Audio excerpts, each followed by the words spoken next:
Hello. Good evening.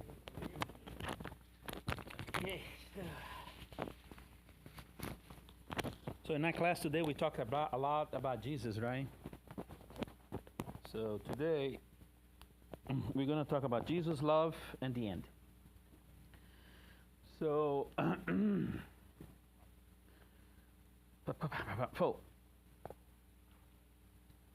everybody has a different understanding of Jesus Christ, of course, and especially on the Spiritist movement. In the Spiritist movement, the Spiritists believe that Jesus is the mentor of this planet. That's what they believe. Catholics believe that Jesus Christ is their Savior, and other religions too, right? And this belief that we have of Jesus Christ came from scriptures, right? From religious book written by men throughout many translations and many understanding of that. But who was Jesus Christ on the concept here? So we understand today, like I said, the understanding is different. So today, if we're going to see in a different view of Jesus Christ, if we're going to understand that we are a collective consciousness, that we are one, that the kingdom of heaven is inside of us, meaning God is us, inside of us, that there is no separation, we started having a different view of Jesus Christ. And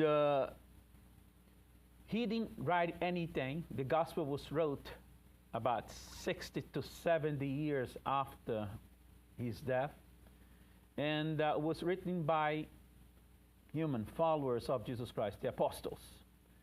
And they wrote what they understood, and they wrote what they witnessed, and they wrote what they feel about Jesus Christ's teachings. And like I said, in Spiritism, there is a big belief that he is the mentor of this planet, right? And this belief today is going, on a different ways today, because we have a different understanding what Jesus was. I got a question for you guys. Do you guys know what was the base teachings of Jesus Christ? The base of his teachings was what? Love? But not love. Unconditional love. That was the base of his teachings. Unconditional love. Which religion here in the world today teaches unconditional love? Hmm? None of them, right? None of them. Huh? The Baha'i, yeah. But it's a cult, right? It's not a organized religion, the Baha'is. But do you ever talk to a Baha'i guy before? Yeah? Yes. So do you talk with one of the priests? No. Okay. It's just like Spiritism. The base of Spiritism is unconditional love. But if you go into the books, you see completely different story. If you go into the teachings, completely different story, right? If you go into the Spiritists, the people that follow Spiritism, is a completely different story. They don't believe in unconditional love. First of all, they believe that Jesus Christ is the mentor of the planet. This movement already is an outside movement, that we depend on a mentor, and we do not benefit. We believe we have mentors, right? Who here believes there has a mentor? Raise your hand. Here you go, you see? What for?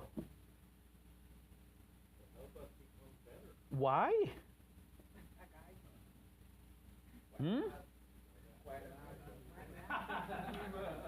It's not a problem of why not, because the process of respecting one another is to totally respect other people's decision. If you have somebody to guide you, it's because he's going against your decisions. That's not mentoring. That's controlling. Right? Or no? Yeah. I think mentoring is more about helping us to realize the power within ourselves. Right? And we believe that there is a power within us, a gospel, Mm-hmm. an understanding of the divinity. Right? Not much to it. Yeah, but what is that mentor is going to tell you? How a mentor is going to teach you to get there? How he's going to mentor you to get there? Well, advice and suggestions. But the suggestions, when he makes suggestion, his suggestion is being made by his personal beliefs. Isn't that? Oh no. But what if he has more knowledge than we do? But you don't. But they don't. What we just said, we are one. We already contain everything that we need. We just need to access that. Okay, that's what we understand today. If we already have everything that we need, right? The only thing that we need is to access this abundance and ever. So if you believe that Jesus Christ came here to mentor us, and he was a high-level spirit, he failed miserably, right or no? No? No? Okay. Huh? Because, of course, because Jesus Christ will never put in a position to tell others what to do on a way of teaching, you should do this is right, this is wrong. Because mentoring, the word mentoring is respecting others' behavior and let them learn for themselves throughout their choices and throughout their steps. Because even if you're in the front of your mentor, he's going to tell you this, this, and this, and this. But if you have a different set of beliefs, you're always going to follow your set of beliefs. And that's the reason why we read from the gospel, we read from the Spiritist book, and we continue being what? Ourselves, continue doing exactly what we believe. You understand? So the point is this.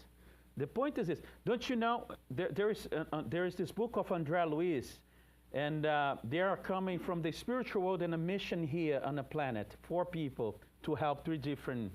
So they go seek mentoring from the high spirits. And the high spirits, how they answer the question, you do whatever you think is right. You do everything they say. You follow this. You follow you inside of you. You follow your heart. That's how they answer. They never say, oh, you should do this. You should go do this. Because they need to respect who you are and how you choose. And that's why religion became so controlling on the world. Because they want to put in us a set of morals. They want to put in us a set of beliefs. They want to tell us this is right and this is wrong. And mentoring is not that. Mentoring is respecting who we are. Right? So, and that's the reason Jesus Christ never wrote anything. Because everything that you write on a paper becomes what? Gospel. Law. Dogma. Right? So he didn't want that because the way he lived his life and the way he talked to people and the way he teach, it was his way. It wasn't the only way. But people that saw him and say, oh my God, this guy is the guy. Let's follow him because he's doing things and he's saying things that we never seen and we never felt before. Right? So they idolized him and wrote everything that he said. And throughout the years, all these writings had a lot of modifications, especially from religious entities, right? They changed the translations. People translated the way they understood, okay? An example, we went to translate a book from French to English. about magnetism, animal magnetism. And we study magnetism here for the last 30-something years, or maybe more than that. So when you read the book and when you're translating, I want to translate that way I understand magnetism. I didn't want to translate exactly what the guy wanted to say. And that's why it's very dangerous to translate something. You need to be very, very faithful to the author and not change a single word or a single dot on that book. And, yeah, because what happened here is, you know in the gospel today that there is an asterisk in some of the versicles, right? Do you know what the asterisk is? Yeah. You guys know, right? Yeah. It's addition that the Catholic Church did. So, because they wanted to complete, they wanted to make sure that we understand the way they want us to understand. And we saw all these different things. And there is a lot of passages on the gospel that is a little bit not unconditional love, like his teachings, right? And that's what we're going to go through here today. And that's why I ask you guys, what was the base teachings of Jesus Christ? Unconditional love. And then what is unconditional love? Huh? Love without judgment. That's unconditional love. Love without judgment. Love without judgment means that this guy over here killed 20 people. Still love him. And no. It's not about the love. It's about that he and him is the same as me. There is no difference. All right? That's unconditional love. Now, killing 20 people for you to think is about to be very wrong, right? Everybody thinks killing 20 people is wrong. Right? Huh? What we do is we get somebody's action and we go over through our filters. And our filters is a BS, belief system. And go to our filter and say, listen, if I connect to this, I accept it. If I don't connect with this, I judge. Right? So unconditional love, there is no difference. Okay? There is no absolutely difference in your actions and who you are and what you believe in and what you do, because it makes no difference. Unconditional love is the synonymous of what? What is the synonymous of unconditional love? Free will. Okay? Free will. What is free will? What is free will, people? Come on. The ability to choose without interference. The ability to do whatever you want. Isn't that free will? Yeah. Without what? Judgment. Consequences. That's what the... See? You want to say something? No. Without consequences. Without consequences. Because we believe today that every actions that we do have consequences, right? Yeah. No, it doesn't. It doesn't. It doesn't. What consequences? Well, if I kill somebody, obviously I'm depriving them of their life. Okay, so tell me this. Bob, tell me this, Bob. Who was the consequences for that one who sent the mirror here in the planet and killed all life existence in this planet 6 million years ago? Come on. Well, who's going to have to pay for that? Because on your word of consequences is that I plant, I'm going to have to, right, collect that. That's what you call consequences. So what is the consequences? So who's handling the consequences of nature? A hurricane that killed already now 120 people. Well, a lot of people want to blame God for that. But, it is something that is part of the universal law. Okay, but I'm not going to blame God. Okay, so who are you going to blame? So he can do it without consequences and you can't? So where is your free will? My free will is how I deal with that. That's not free will. So now you're distorting you turning free will into another word. Free will is do whatever you want. Go ahead. Okay, so about the consequences about the 6 million years ago, Mhm. whatever, I think natural thing, unnatural thing. What is natural? Natural is whatever. So who controlled nature? So, no, let's just start with what is natural. Natural is outside of us. Okay. That's my answer. Okay, that's your answer. Okay, so free will. You have your genes code, right? It makes you into who you are, for example. So basically, you're gonna be what you are already programmed to be. So really, free will, if you really think about it, we really don't have that much anyway. And now, if you go back to spirit, then it gets even more complicated. So, but you're talking about the body. You're saying the body controls everything. Yeah, because DNA do not influence on your spirit. About natural, which is outside Right, the right. body. But DNA do not influence on your spiritual. And who's in control is the spirit, is you. Body is just... Am I outside of me? On the natural side, there is something else that I'm not. Okay. No, but there is no outside of you. It's only you. So that's what I'm trying to understand here. So we're trying to go into that direction because we need to get out of the thought of consequences. Because today, what we call consequences, we still feeding the law of eye for an eye, tooth for a tooth, right? So we still follow that. If I kill somebody, I'm going to have to the consequences of that. Consequences are going to also follow eye for an eye. Hmm? So if I don't kill somebody, I'm going against eye for an eye. I know, Joe, but you need to understand that because you think that killing, death, is a punishment. You think that when a person die is a process of punishment for that person. So you cannot separate a death that he killed him and a hurricane killed 100 people. Do you understand? It's death. So there is no difference.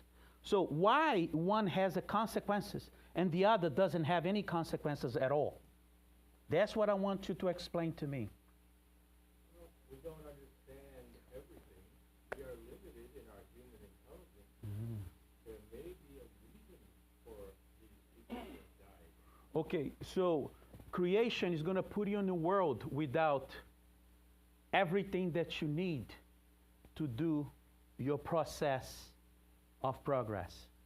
Because what you're telling me, you're missing parts and you do not understand everything to continue your path. For instance, I choose Now, to believe that God is good. I choose that. Perhaps there's no reason for that choice. That's my free will. okay, but I understand, but that's your belief because God is not good. Yeah, he's not. Where it says that? Tell me. Tell me where it says that God is good. It is my belief. Oh, here we go. That in my heart. See? That's your belief. Because the Spirit's book, it says that he's the primary creation of everything and source of intelligence of the universe. He never said that he was good. Okay. Yeah. All right. So the word, the first one, there is nothing that they're saying that he's good because being good is a passion. It's an emotion of a human being. God doesn't have emotions. It's like saying, ask forgiveness for God. You think God is going to forgive you? For him to forgive you, he needs to be mad or upset or hurt. Right? That makes sense? Or he has compassion. He doesn't have compassion either because compassion is an emotion. Okay? And God doesn't have emotions. Emotion is a human thing. All right? Thinking of the God with the beard and the You are thinking the God of a beer of a thing. That's what you think. Because when you say that God is good, you're thinking a God of an individual. We're humanizing God. Huh? A humanized God. The God that was taught us by the Old Testament. The Old Testament brought us a God that was vengeful. Right? So a non-human God is incapable of love. What do you, non-human God? Because you're allowed to God. No, we're going to get there. We're going to get there. So, on the Old Testament, they brought us a God that is vengeful, right? 1,700 years later, Jesus comes and shows us a God as what? What is the picture that Jesus Christ gave us of God? A loving God. A loving Father. You're right, a loving Father. Look, the evolution of the thing. Okay? Because people are not ready yet to understand the concept of creation. But throughout his teachings, he shows a different thing. He shows something different throughout his teaching. He gave us some points that God is not outside. God is not a father. But he needed to call him a father so people at that time understand what it was. Okay? And then other sources brought us a different face of God. Because if you go into Hinduism, there is no passion in creation. They understand that creation is everything. Okay? You go in a teaching of Buddha, they understand there is no an external God. It is just everything is God. Just like the Spiritism brought us that is God is the source of everything. Everything is God. God is omnipotent. What is to be omnipotent? Huh? Now, omnipresent. To be everywhere. Now, that is everything. He's everything. Because it can only be one God, or there is multiple gods. Huh? The Hindus have multiple gods. Now, you didn't never study Hinduism.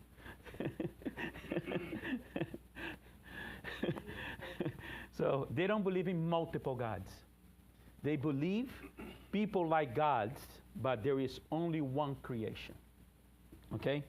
So, and then we're going to see here some passages of Jesus Christ to see what exactly he wants to tell. So there was evolution of love. Beginning of the Old Testament, there was no love whatsoever. You still will cut your hand eye for an eye, right? Jesus comes, say, listen, love your enemy because your enemy is you, right? Because love your enemy as yourself. What does it mean? That himself. And then he comes in John and say, listen, I am one with God, right? So he started giving a little more evolution into the belief of God, okay? So let's see this here, Matthew 8, 6, 7, right? Jesus said that it's better for anyone who causes one of these little ones who believe in him to stumble to be thrown into the sea with a millstone tied around their neck. So do you understand this here? He also said that it's necessary for scandals to come, but woe to the one through whom they come.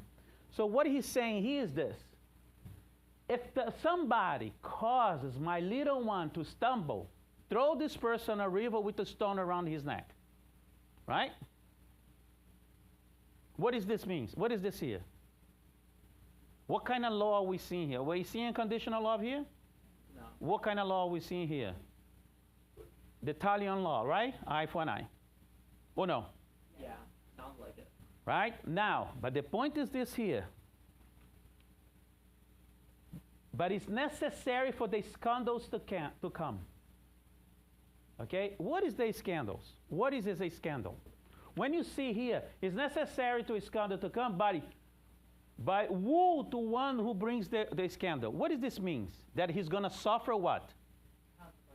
From whom? Because most of them, they believe the consequence is going to come from God. You're right. Because when somebody brings something new, like he brought it, Jesus Christ brought a new teaching, right? What happened to him? He brought a scandal, right? And who? Huh? I don't think he brought a scandal. It was deemed a scandal. I mean, by his teaching and his behavior, right? You're right. And then what happened to him? People around him killed him. And that's exactly what this passage. But everybody that reads this passage, it means what? If you do something, you're going to be punished by God. Because we are conditioning to what? If you're bad, you're going to get punished. If you're good, you're going to get reward. Isn't it? Oh, no. Right? So, but that's now how the universe is. That's now how life is. Because if we have free will, this is a big contradiction in free will. Because if you give me free will and I do something, and after I do it, you punish me, why do I have free will for? Do you understand or no? Well, we have to live in society. But that is the guidance for society, not for You think as of today, Bob, this thought came in today. Now, thousands of years ago, do they believe in society? No. You need to think as a whole. Society is something external and created by man. Laws created by man. You need to be more a spirit, right? You need to live a spirit, or you think you're going to be living here all forever on this incarnation, on this third density. I hope that eventually that I don't have to be incarnate. Okay, so then you're going to live by what society? What law of society? It's hard to imagine. You see? That's what it is. So this is just temporary. This is for the physical. This is not for the spirit. And that's why he says here, this, but this, here, it was wrote by Matthew. And Matthew was a follower of Jesus Christ. And he was this is the words of what? Look here. Do you think this is the words of Jesus? It doesn't sound like something you would say. Or is it the words of Matthew? Right? Do you understand now what I'm trying to say? You see the difference. Now I'm going to bring a passage from Lucas. Lucas did not live with Jesus Christ, okay? This guy lived with Jesus Christ. He had love to Jesus Christ. He had his passion because he was next to the man. So this here, we see here, that was added by him through his passion and his love for Jesus Christ. Okay? Because if you believe that Jesus Christ is here, Jesus Christ is complicating himself on a base of unconditional love. Okay? Because unconditional love do not judge. He judges, not him. Right? And there's no punishment. There is punishment in the universe? Who believes there is punishment? Yeah? No, punishment. I do feel like God doesn't punish, but he teaches. And the purpose of every lesson that comes from God is typically to teach us empathy towards others. Okay. My interpretation. But why he's going to teach you something if he gave you free will? For our own benefit, to teach us to live in harmony with other spirits. Right. Right. Because you think living in harmony is the right thing to do. Yeah. I think it's better for everyone. You think it's better for everyone. I do. But what if she doesn't think that? She doesn't have to. She's not ready. Well, but also, if she's not ready, it's because you're ready and your thinking is better than hers. Not necessarily. Well, what is necessary then? Well, I feel like if I have empathy towards other people and I follow the second commandment that Jesus gave us to love each other as we love ourselves. Right. What if she loves her other the way she loves herself, but the way she loves herself is different than the way you love? That's fine. She's entitled to it. Here we go. That's what I'm going to do. Mm-hmm. So then the teaching of Jesus Christ or of God is not going to come to you, because the teaching that you believe that is going to come to you is the way you accept his teachings. the way you interpret it. The way you interpret his teachings. Now, free will is this. You do it, and if you do it without any guilt, there is no consequences. Right? If you do it knowing your actions, it's your only. Right? What is the process of eye for an eye? You do something, you're bad, you're going to go to hell. Who here believes in hell? All right. Who here believes in umbral? Okay. But okay. Who created umbral? Us. All right. So, but umbral is not a place of punishment. It is? No, that's the place. What is it then? What is umbral? Place they chose to stay. It's a place that you chose to live the way of your beliefs. Isn't it or no? Hmm? Yeah, it's a mental creation. Right? So, Judge ourselves.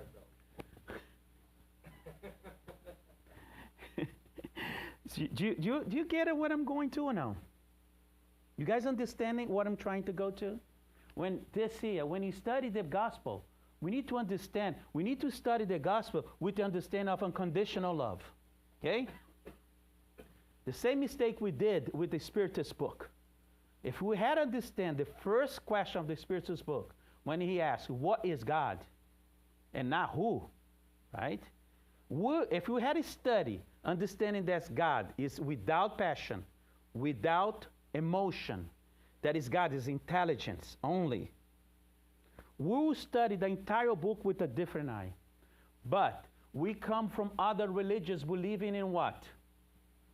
Law of cause and effect. What is the law of cause and effect? Everything that we do, there is a consequence. You sow what you, right? You reap what you sow. What does this mean? Isn't that the same of eye and eye for an eye? It's exactly what it is. They only change the wording, but continue the same teachings. Well, it's a raising in consciousness. Huh? It's somewhat of a raising in consciousness. The understanding that what I do will bring about an effect. Doesn't necessarily mean there's a judgment there, but something happens because of something that happened previously. And then I ask you again. So you have no free will then? Yeah, you do. But I mean, you can have free will and still have consequence, right? No. Because if I bring... But the thing is, the base of free will is to not have consequences. Says who? Says free will. If you understand what free will is that's what it is. Free will. Oh, I know you don't. It's hard to understand, and that's why everybody stay on this law of eye for an eye. Because everybody understands that free will is to do everything that I wanted, but I cannot avenge on somebody else's territory. So then it's not free will. Well, you can, but there's consequences. There is no consequence. But the consequences only comes on your belief set. That's what it is. Necessarily, right? So let's say I'm vicious and cruel to other people. Mm-hmm. What's going to happen? They're going to turn their back on me. They're going to walk away. They're going to be afraid of me. That's already a consequence. That's already, in a way, a punishment or a lesson for yourself. That doesn't mean that you didn't have the will to choose to be like that. Again, because you believe that having others next to you is necessary. But if a person that believes that they do not need anybody around them, they can lie to themselves. well, no, not lie to themselves. That's how they live their life. You need to respect what other people choose and how they live their life. That's what no judgment. Well, I respect it. I just don't recommend it. I don't think they'll But not recommending is judging. Well, can't you differentiate from who someone is from their behavior? Because like I can love someone unconditionally, but I can also not approve of their behavior because it's harmful to other people. But then it's not unconditional. Why? I still love them. No. I agree with what they're doing. No. You love, but not unconditional love, because if you love unconditional, whatever they do is not going to change the way you feel about that person. There you go. But the thing, That's what I'm saying. Like, I'm disapproving of their behavior. I'm not necessarily... you're not disapproving. You're judging their behavior. But you're judging when you disapprove of something. Let's go to Luke. They're being harmful to others. Should we not be like, hey, maybe you shouldn't do that? So who you disapprove? Kill people? Huh? Maybe you shouldn't kill people if the person is killing people? Well, the thing is, we're using a very extreme process here of killing people, but you need to understand free will, okay? And without understanding free will, we will forever going to be stuck on the law of eye for an eye. If you do not understand free will, we always going to be on this. Okay? We always going to believe that the law of cause and effect is a natural law. It's a law coming from God, and it's not. It's a law created by us. It's a belief created by us, just like everything else related to creation. Okay? And that's what we need to understand. If you don't understand free will as a base of freedom, completely freedom, right? But what happens is this: when you do something, it's not that your consciousness will judge you. What judges you is not your consciousness. Okay? Because your consciousness is divinity, and divinity do not judge. Okay? What is judging you when you do something is your ego. It's your mind. Understand or no? No? Okay. So if the consciousness don't judge you, the consciousness loves you unconditionally. It does not matter. And that's why I talked about the meteor that came here 60 million years ago and killed all lives. Who's going to be responsible for that? Or for this hurricane, or that hurricane, or because a flood happened and killed 250,000 people? Tell me who's responsible for that? Who's going to suffer the consequences of 250,000 people death after a tsunami? You like to put consequences on the actions of men, but you don't like to put the consequence of actions of the thing that you don't understand? What is that? My understanding. Double standing? Under the foot of the universe. Huh? My understanding is so small compared to the universe that I have to allow for the possibility that there's a reason for these things happening. Reason? I have to allow for the possibility that I don't know.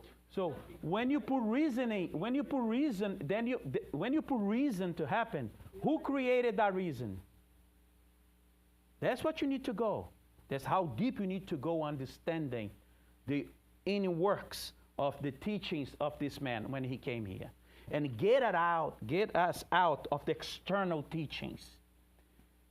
We only gonna be able to go within if we ask those questions, if we face ourselves with ourselves. Okay? Otherwise, we're gonna be on this cycle of I want to be good, so I go to heaven. And this doesn't exist. We're always going to stay on this belief of punishment and not punishment. It's time for us to move on. It's time for us to move on from this belief. Just like we move on from the Old Testament. Or you guys still believe that God destroyed Sodom and Gomorrah?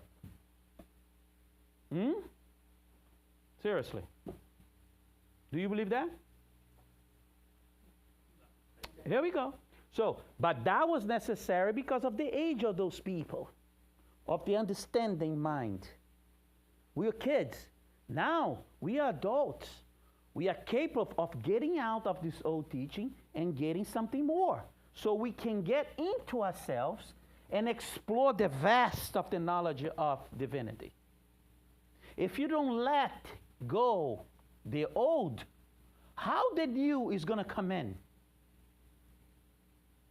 You're doing exactly what they did to Jesus. He was trying to bring something new. You know what we're going to do? Let's kill him. Because this I cannot understand. This does not go well here. Okay? Because when... Huh? You're limiting my understanding. Because when you go... I'm limiting you. Oh my. I don't like that. Huh? Don't put me in a box. No, I'm not saying you, I'm saying everybody. So, everybody's in a box. So, when he brought something, I'm going to show you now a loving God, not a vengeful God. I'm going to tell you that you should forgive other people. It went against the law of the old. So that's the reason why they kill him. Okay?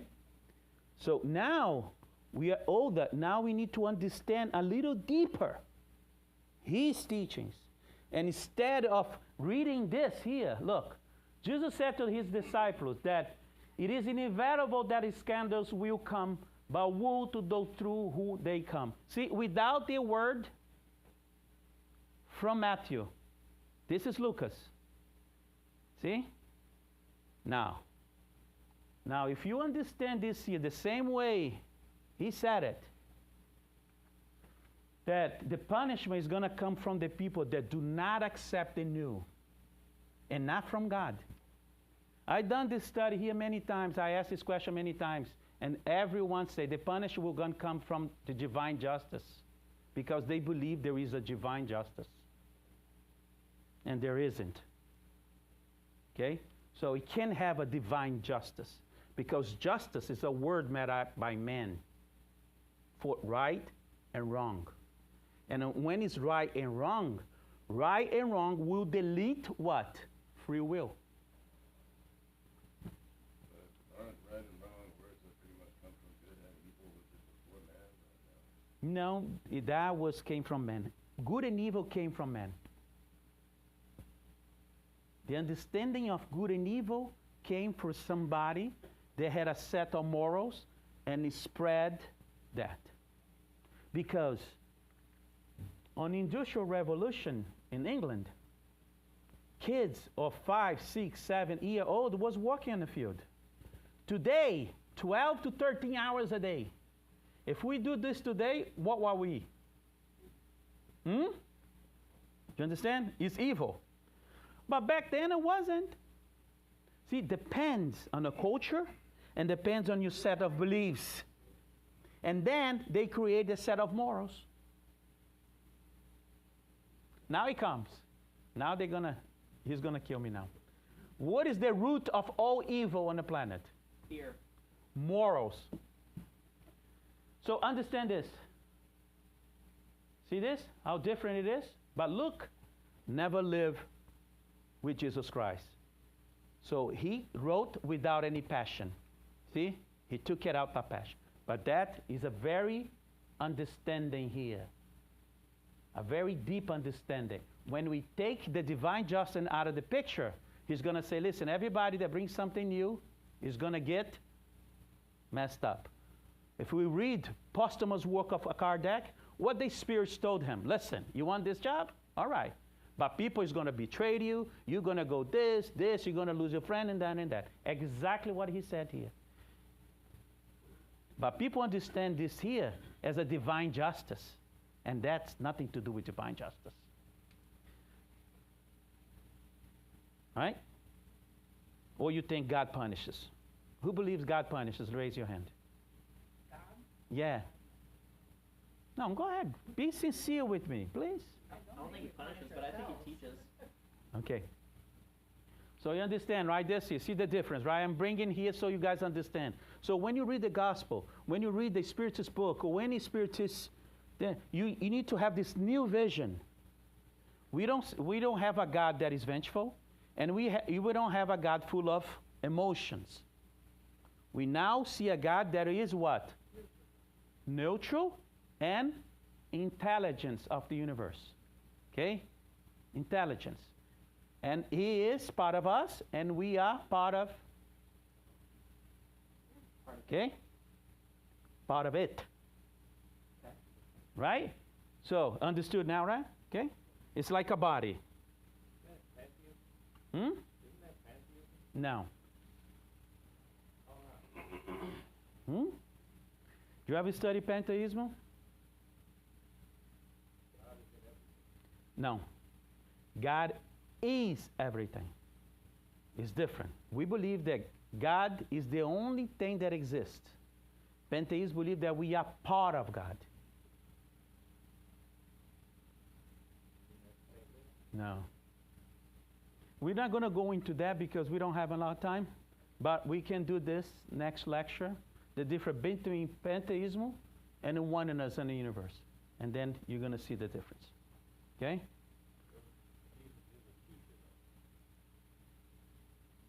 Okay. That's your set of beliefs, that's fine. So when you put yourself, understand, so he says that, listen, the only name you can call me is master, right? Don't call me good, right? He said that.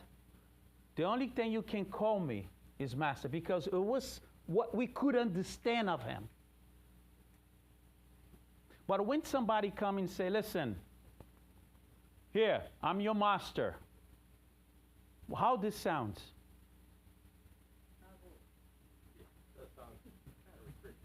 See?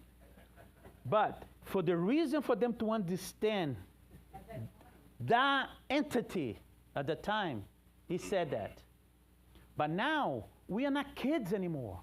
We need to get out of the infancy of spirituality and go into adulthood. And that's what I'm trying to show you guys here. His teachings was already showing us that.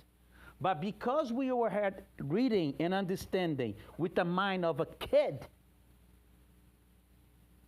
okay? The same thing we did to Spiritism. Look at another one. Blessed are the poor in spirit, for there is the kingdom of heaven. Now look at this. They came for the Beatitudes, Matthew 5:3. Okay, I know a lot of people saw this already, than a speech that I done, but I want to, the people that do not watch my speech related to this, answer me this. What is to be poor in spirit? Humble. Black faith. Hmm? You need to continue next week. What? Yeah, I know. It's almost 9 of you. But the thing is, look at this here. Humble. Do you think he's humble? But on the there is 11 or 12 beatitudes. There is one that say, "Be humble of spirit, and you inherit the earth." Okay, so it's not to be humble. Humble is a personality, behavior, physical behavior, an emotion. It's a language of the body. It's the acceptance that I don't know everything. To be poor of spirit? Exactly it. You see? That's exactly it. To be poor of spirit is to be free of what? Judgment. When you put yourself in a situation that you don't know anything, if him doing something that you do not approve, and you come with this approach, listen, I'm not going to judge him because I don't know everything. See? Look how deep this is. But everybody understands poorness is to be what? Humble, simple, and it's not. Humble isn't simple. Anyway, okay. Okay. So if you read the letters of St. Francis, when he said that to be humble is to be the simplicity, living life, people, a lot of people make this understanding that to be humble is not to have a lot of things materially and stuff like that. And that's how people understand. That's fine. That's the understanding of people. But in here, most of the people understand poor is to be humble, and it's not. It's to be free of judgment. It's to say something. It's to say exactly what you just say. I don't know everything. I'm in a process of discovering. So if you're in a process of discovering, if you judge his actions, you might be judging him because he might be on the right path and you not, because you don't know everything. Understand? That's what's to be poor of spirit. Look, that's eternal teachings. That's what we call oneness. That's what we call unconditional love. Okay? Last one, and then we'll close. And then I'll continue this one next time because there is several here. Then Jesus explained, look at this is a good one. All faithless and perverse generation. Look at that. How long should I be with you? Look, Jesus Christ complaining. He's complaining. And he's calling you. Just tell him I'm busy right now. Look, faithless and perverse generation. Okay? How long should I be with you? Until when I'm going to have to stand here? How long should I bear with you? Bring the boy here to me. So what happened is this passage is here. Jesus Christ was there, eating, drinking, and this lady come in and say, listen, please help my son. He's the devil in his body. And Jesus say, he selects 3 of the apostles, go over there and take care of this boy. Those 3 go over there and come back almost without clothes because the boy ripped them off and everything. And they come back complaining. And that's why Jesus says that. Do you think Jesus says this? Doesn't sound like him. So who did? Matthew said that. He said that. See? Because passion. See? When you love somebody, you want to put them right here. He's the biggest and everything. Right? So you're next to your master. Your master sent 3 of your colleagues to resolve an issue. And those 3 colleagues disappoint your master. Who gets mad? The master or the follower that saw that happen? You see how easy it is to understand? But a lot of people read this here, believing that Jesus Christ was able to say that. Why? Because as soon as, when I ask here, what is the base teachings of Jesus Christ? Conditional love. It's wonderful to say that. But nobody believes in that. Because when they read something this here, they say, Jesus did this because he was the man and he could say that and this. No, that's nothing to do with the conditional love. My God. Calling perverse generation? That's judgment. Right? Right? How long should I live with you? How long should I bear with you? So, and they call us a mentor. So, see the difference. And that's what I'm trying. Getting out of infancy and come into adulthood to understand exactly what he brought. So the gospel is like this. The gospel is like this big shining light that a lot of people trying to cover that light. But when you are on the light, you can try to cover, but you're not going to be able because there are always going to be flashes coming around. And those, like this one here, is the flash that come down. The people that try to modify the words or his actions and trying to put in the own beliefs, try to do it. But light is like this. You see it if you understanding what it is.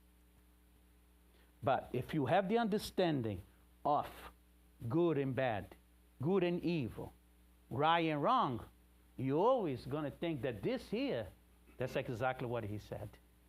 This is a thinking of infancy of spirituality, kids. Okay, but now you understand the process, what happened here. That Matthew couldn't read, right? He wrote this, 60, 70 years after Jesus Christ. And the language, and he was in Rome because Matthew could not write in Greek, and all Gospels was written in Greek. So somebody else did it. It wasn't him. Okay, so that's what we need. That's what we need to go into it, right? And we'll leave this for next. So, any questions until this point here? Go ahead. In the Spirit's book, doesn't it say that spirits progress morally and intellectually? Mm-hmm. But then you said that the root of all evil is morality. Uh-huh. How does that? Why did I say that? What is morals? Morals is integrity. Is treating others how you would like to be treated. Okay. That's your understanding of morals.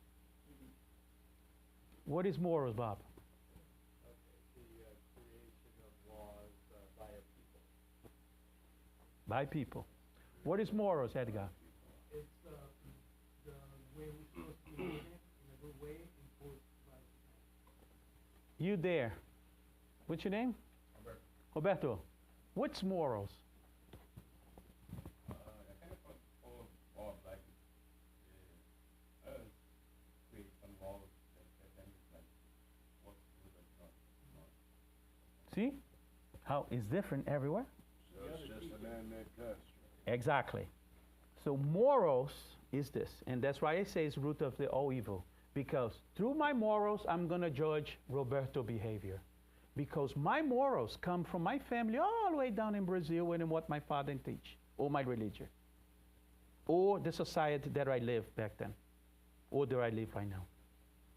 Now, I pick somebody all the way from the other side of the world. His morals is completely different. Now, you think your morals is a good thing, then you're going to try to impose them on him. That's why it's rooted all evil. You're not trying to impose. You're not trying to teach. You're trying to make him believe and behave that way you wanted to.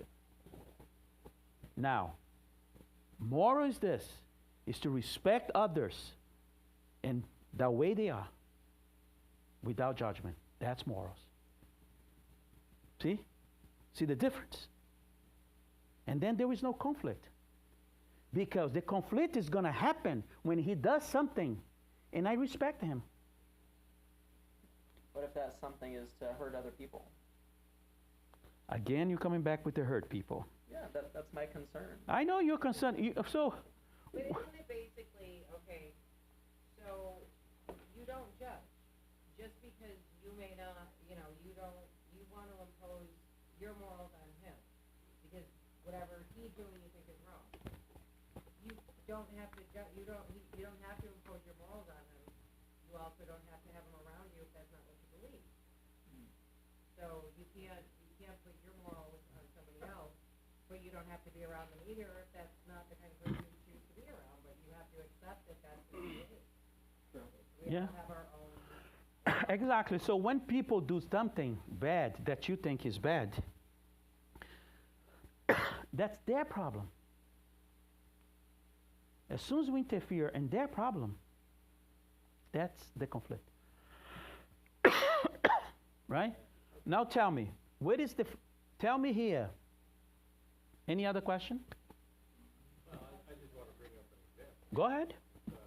It is very difficult to withhold justice. For instance, I look at a country that makes women wear a hijab, and they can only see their face, maybe not even that, open side, just their eyes. Mm-hmm. And then they restrict the rights of women, they don't let them be educated. Mm-hmm. If somebody hears something in the market, they cut off their hand. Mm-hmm. And I'm supposed to just say, okay. It is.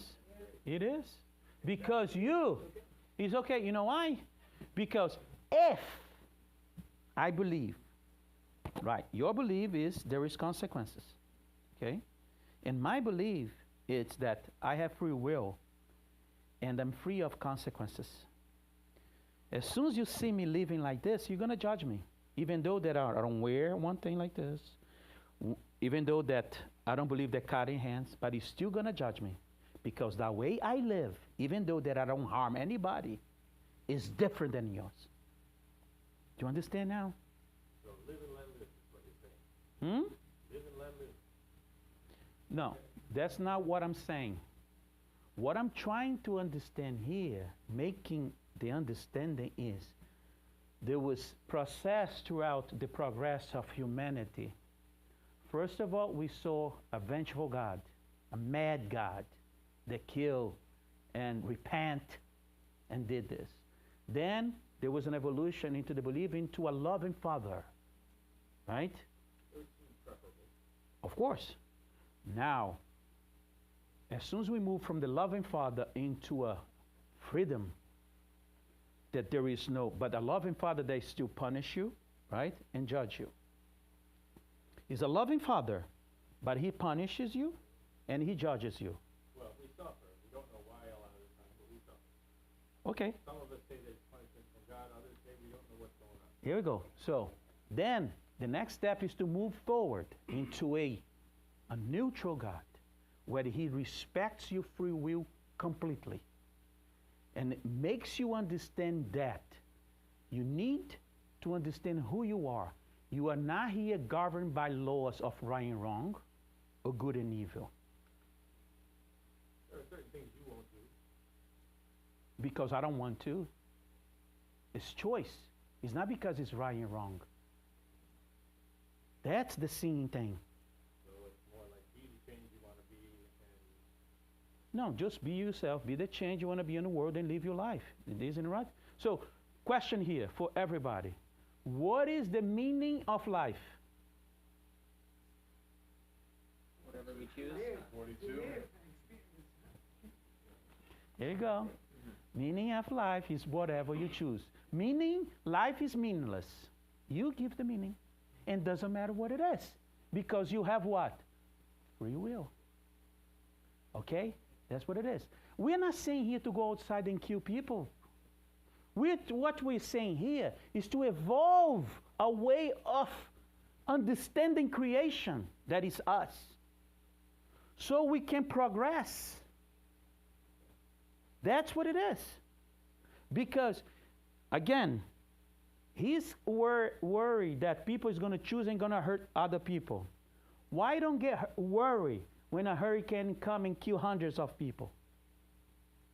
Because I don't attribute to man what comes from God, and I don't attribute to God what comes from man. See, that's what it is. That's what we're understanding, right? But a lot of people understand that hurricane was created by God, and God is punishing us for something. See? But it's not. And that's what we need to evolve from. We are just on a process of progress of understanding who we are and what we are capable of. Okay? There is no right and wrong. There is only your choices. You choose to do it, you choose to do it. You choose not to do it, you choose not to do it. You say you don't kill, right? You choose not to kill. But if your government forces you to go into a war, you're going to have to kill. See? That I want you guys to go deep on the understanding of creation. And but to understand creation, you need to understand free will. And then it's going to take you out of the law of cause and effect. Law of an eye for an eye and a teeth for a teeth.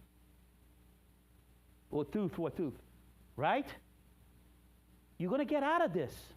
Because we've been there already for too long. We always want justice. Isn't it? We are always looking for what? Justice. And what is justice? What is justice? It's a way to punish those who go against my beliefs. But it's making the person who... Yeah, to make you feel better. Yeah. You ever see people saying, I forgive him, but God is going to take care of him? Right? Yeah. See what I'm trying to do here? I'm bringing to you a scandal. Because that's what he did. And that's what Spiritism did in 1857. A big scandal. Okay? And people suppress it. The same way they suppressed this man. But instead of suppressing his teaching, they modified his teaching and made him different than what he was. And that's where we stand today. Any other questions? No? You guys get it or no? Yes? Roberto? Huh? A little bit? Wait, just a little bit, so we can understand. Just a little bit. Bob is a spiritist. He's a die-hard spiritist. Like I was. I was born in a spiritist family. I've been studying spiritism since I was 15 years old. And this, from me, it was really tough to move from it. Right? On the question 764 of the Spiritist book. Read it when you get home. For you. Just for you to see, to understand what I'm saying. Okay? Which question? 764. You see that, okay? Because we always thought that Spiritism was ordained from creation. And it wasn't. It's just like this center here. Who built this center? A group of people, right? Who sustained this center here? A group of people, right? The laws inside here is created by whom? By a group of people here, right? She's responsible for the psychographic letters. She's the one who makes a schedule. She's the one who puts the people in the schedule. But people can only go on the schedule for the psychograph letters if they did the class, right? You're not going to pick anyone here and put it on the to psychograph letters, right? Where did this law come from? From us. See? And the Spiritism is the same thing. It was a group of spirits that got together and tried to help us. But they brought us their understanding of that question they were asking them. Spiritism is not the be-all and end-all. I get that. All right, thank you. I'm not a diehard spirit. Okay, I am. I am. I am. I am. I am. And it was very hard for me to move from it. Okay? It was very, very hard not to move from it. I used it what it was necessary. Now it's time to progress. Because what we did to Spiritism, we eternalized that teaching and we say this is the absolutely truth. We cannot question that. The same thing the Catholics did to the gospel, the same thing Judaism did to the Old Testament, and the same thing the Muslim did to the Quran. So they are stagnant. And we don't want to do that. Because, like you said, we don't know everything. We are in the process of accessing everything that we know. See? If we create a dome around the teachings of Kardec and not questioning what's going to happen, already happened, I'm sorry. What happened to the gospel and everything else. And Kardec asked us more than 200 times on the Genesis and on the Spiritism magazine. Spiritism is a doctrine, is a philosophy in progress. Yeah, he was a very well-read man. He studied everything. But what we did, we internalized that. And that's what we're doing now. We need to move forward. I know Emmanuel said that, Chico Xavier said that. A lot of things that they said is not what is today, but it was a starter for us. All right? I'll see you guys next time. Thank you very much.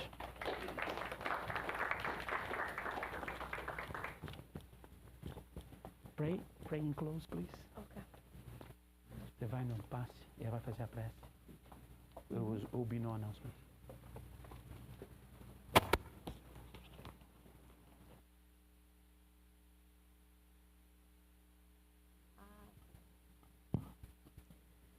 Okay, so we're going to say a prayer. So I'd like for all of you to close your eyes, be peaceful and quiet after the talk that we had today. Say a prayer and focus on the energy and what you need today. Go through the passes and bring down that vibration so that you can really just absorb all the good energy that you're looking for and seeking, the questions and the challenges that you deal with day to day. Say a prayer, stay peaceful and quiet, listen to the music, and just get yourself to that vibration of peace, which we all need to just bring down and get that energy to help us through the weeks, the days, and find inner peace within ourselves. Thank you, mentors. Thank you, all the spirits that are here today. And please take care and bless each and every one that's here today. Help them to find the truth and peace that they're looking for. So be it.